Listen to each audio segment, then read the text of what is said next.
Assalamualaikum warahmatullahi wabarakatuh.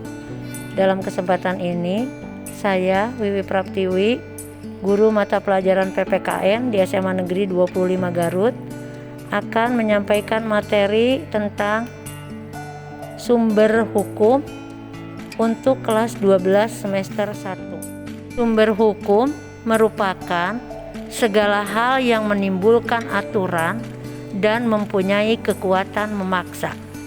Arti dari kekuatan memaksa di sini adalah apabila seseorang melanggar aturan yang ada tersebut, ia akan dikenai sanksi yang tegas dan nyata. Sumber hukum dibedakan menjadi dua, yaitu sumber hukum material dan sumber hukum formal. Sumber hukum material adalah keyakinan dan perasaan individu serta pendapat umum yang menentukan isi atau materi hukum. Isi atau materi hukum material bersumber pada nilai agama dan kesusilaan, kehendak Tuhan, akal budi, serta jiwa bangsa.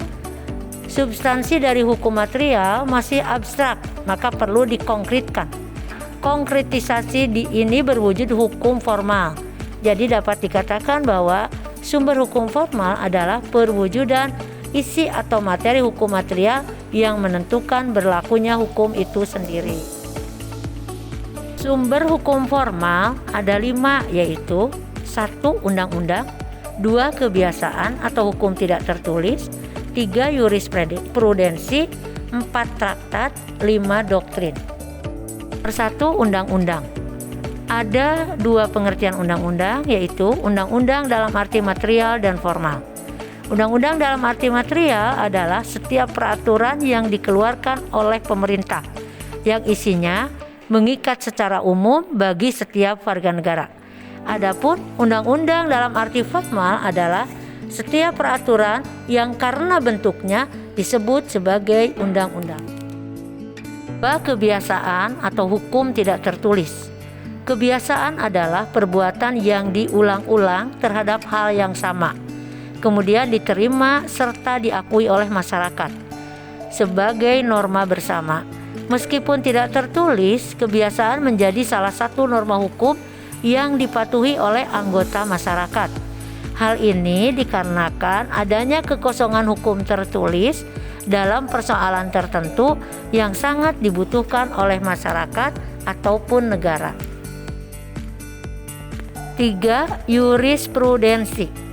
Jurisprudensi merupakan keputusan hakim terdahulu atas suatu perkara yang tidak atau belum diatur dalam undang-undang dan dijadikan sebagai pedoman oleh seorang hakim lainnya dalam memutuskan perkara serupa.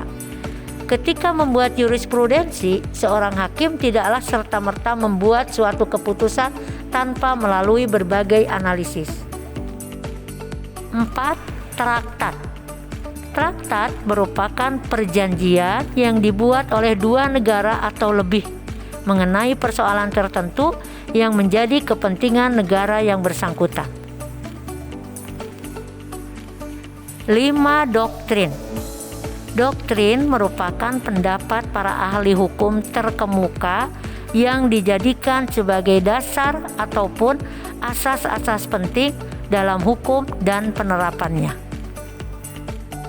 Hasil yang diharapkan setelah pembelajaran PPKN adalah adanya pelajar Pancasila yang beriman, bertakwa kepada Tuhan Yang Maha Esa dan berakhlak mulia, mandiri, bernalar kritis, berkebinekaan global, bergotong royong, dan kreatif.